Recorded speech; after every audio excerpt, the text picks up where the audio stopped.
Is anybody downstairs? I think so. Is anybody upstairs? I don't think so, just right here.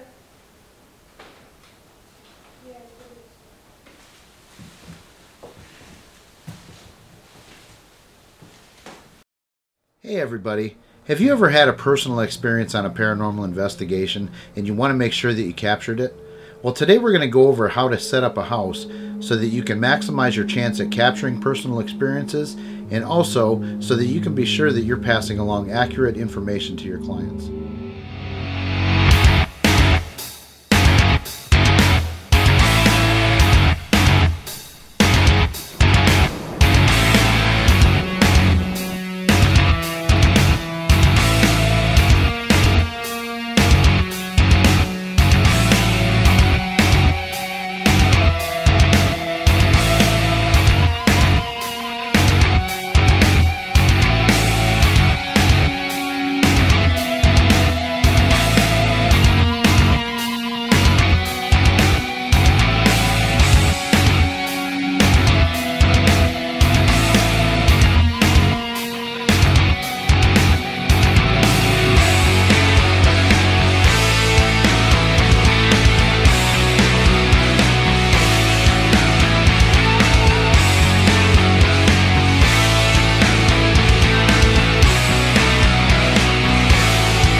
We did an investigation not too long ago, and we were performing a session in a bedroom.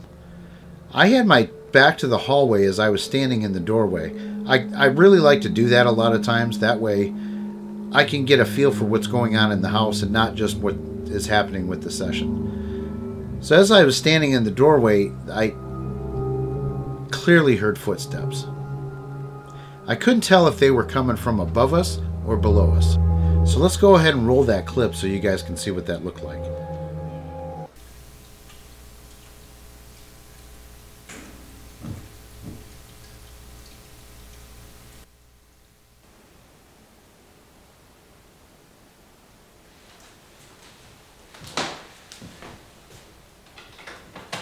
Is anybody downstairs? I think so. Is anybody upstairs? I don't think so, just right here.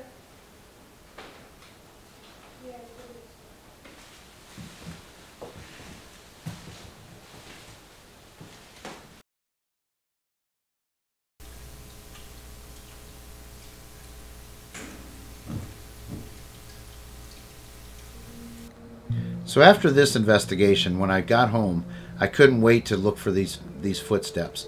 So I poured through the microphones and the cameras, and sure enough, I had caught the footsteps on several pieces of equipment. At this point, let's go over some sketches that I drew up real quick of the house, just so you guys can get an idea of where pieces of equipment were placed and things like that, so you know what I'm talking about. So as you walk in the back entrance of the house, there is a bell that alerts people that you're coming in. And then there's a long hallway to the front of the house that has the stairs in it to the next floors. Each side of the hallway has two rooms that are joined together by big arches. We had our tech room set up on the left side of the hallway.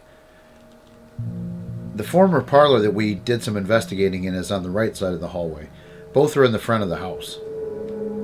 I had a DVR set up in the former parlor, and I also had a microphone in the former parlor and a microphone at the tech area.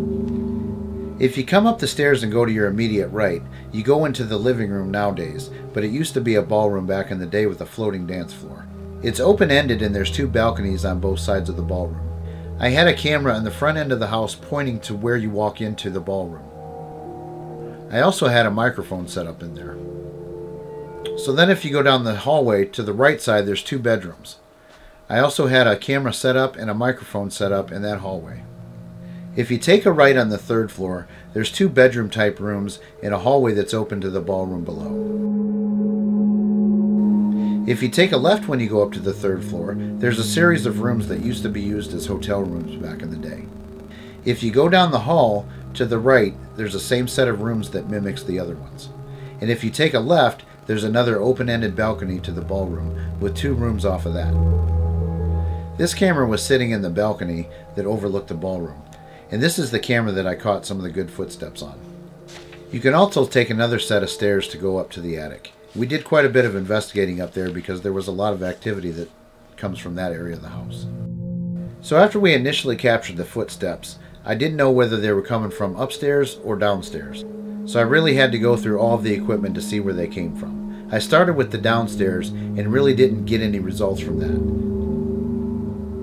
So with nothing found on the first floor, I went up to the third floor equipment. I had a DVR camera set up in the balcony and I checked that out first, and that seemed to be where the footsteps were coming from, somewhere over in that end of the house. Luckily I had a good microphone and a camera set up in the ballroom. So then I decided to go back to the second floor and check, because I knew that I had a camera and a microphone set up in the ballroom. It really sounded like the footsteps came from the ballroom. So I went to that equipment to check it out, and this is what it looked like. So the microphone that was in the ballroom really captured the footsteps well, so I was pretty excited at that point to check the camera. That camera in that room did not have a microphone on it, so all I had was the microphone that was hooked to my Zoom recorder. So at this point I've captured these footsteps on multiple pieces of equipment, and I was waiting to look at that last camera I was so excited. I was looking for this. I was ready because I knew what time it was happening, and I was watching the timestamp of the camera, and I was waiting for this apparition to come walking through right up to the camera, and then this happened. The heater. So that was the sound of my footsteps. That heater, when it comes on, it taps a few times and it sounds just like footsteps. That's why it's so important to set up a house right with your cameras and your microphones so that you can capture everything going on in the house. Then you can pinpoint where something might have happened that you thought you heard. Now it's time to go over some of the equipment that we use and why we use what we do. This particular house, I did make one mistake that I feel is I wish I would have placed a DVR camera in the hallway on the first floor pointing towards the back door. That would have given me an overview as to who's running in and out of the tech area, who may be coming in and out of the house. So here's some of the camera placements that I use and why. One, I like to point them at the doorway. Unless you're trying to capture something specific in a room, like a corner of the room or something like that, I always like to capture the doorway of a room. That way I can see who's coming in and out. I've had instances where I've seen shadows on cameras, but I didn't have them pointed at the doorways, so I don't know if it was a person or an entity or anything else. So always try and point your cameras at the doorways. This house was a 2-hour setup, and we had 7 cameras going. It's always a good idea to set up as many cameras as you can. Obviously, like I said, this was a big house and it was already a 2-hour setup and it was time to go. So these are the DVR cameras that I use. They have microphones on them, which is great because it's another source of audio that you can look at. The audio isn't the greatest, but you can at least figure out what end of the house something happened if you're using a video camera or a DVR camera that has audio microphones on them. Plus I put them on these little T-blocks that I made. That way you can just set them down anywhere you want. You don't have to worry about clamps and all that other fun stuff. One thing that I learned too is that with those particular cameras, I had instances where they started whiting out, and I'll show you an example of that. But the cameras were whiting out, and I could not figure out why. I thought, man, I spent all this money on cameras, because the DVR system that I bought was a 4-camera system with an 8-channel DVR with, I believe, 2 terabytes of storage. But the cables that came with it supposedly supply the power to the camera. But I found out after seeing many videos get whited out that I needed to plug the camera in directly to a wall. So I bought these little gadgets here, and make sure you're matching the voltage. These are 12 volts for my cameras. Yours may be less or more, but just make sure that you're matching the voltage from the power supply to the camera. And that cleared up all my issues. The signal was actually better, the picture was better, and I didn't have any more issues with the cameras whiting out. My second key to a successful setup is that I use a series of microphones that run into a Zoom recorder. It's a 4-channel recorder with a channel on it already too, so it's technically a 5-channel recorder. This is the one that I use. It's a Zoom H6. There's inputs on the sides for microphones, XLR cables on both sides, and then it also has the top microphone. This microphone is switchable to other variations of microphones. So fortunately, back in the day, I used to play music and was in a band, and I was in charge of most of the PA gear. So I have a slew of microphones that I can pick from and choose from, and I have miles and miles of cable.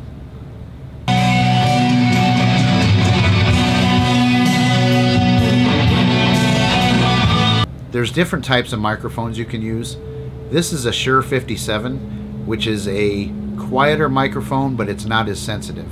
So you really have to turn the gain up if you're using that type of microphone. Then you have this type of microphone. It's a condenser microphone. These require phantom power, which the Zoom recorder does supply.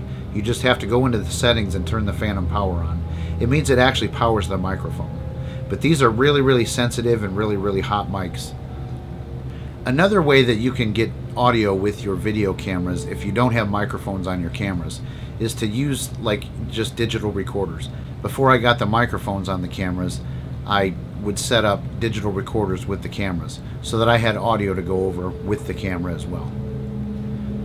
I also have a Rode microphone for the top of my video camera. So another thing to check when you're buying a video camera is make sure, if you can, that it has a microphone input. It's a little like headphone jack looking connection.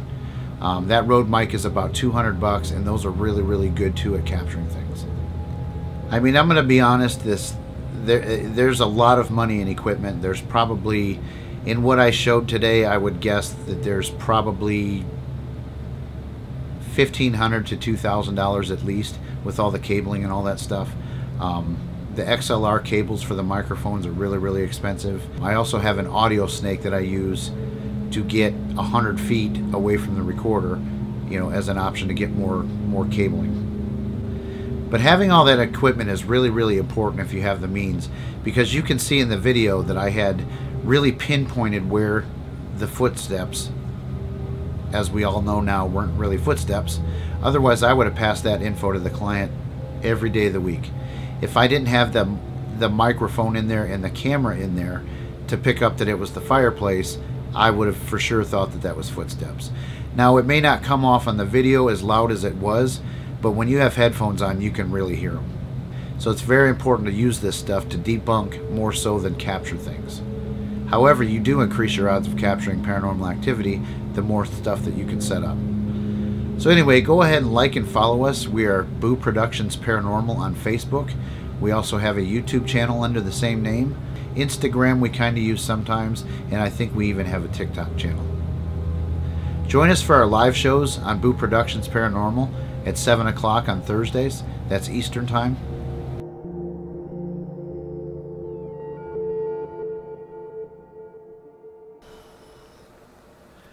We were recently doing an investigation on a house, and the team was in the bedroom conducting...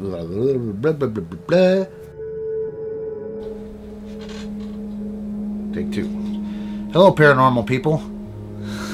I feel like an idiot. Hello, everybody. Today we're going to discuss the... God damn it. We're going to discuss the goddamn it. Alright, take one. Here we go. Hey, everybody. Cut.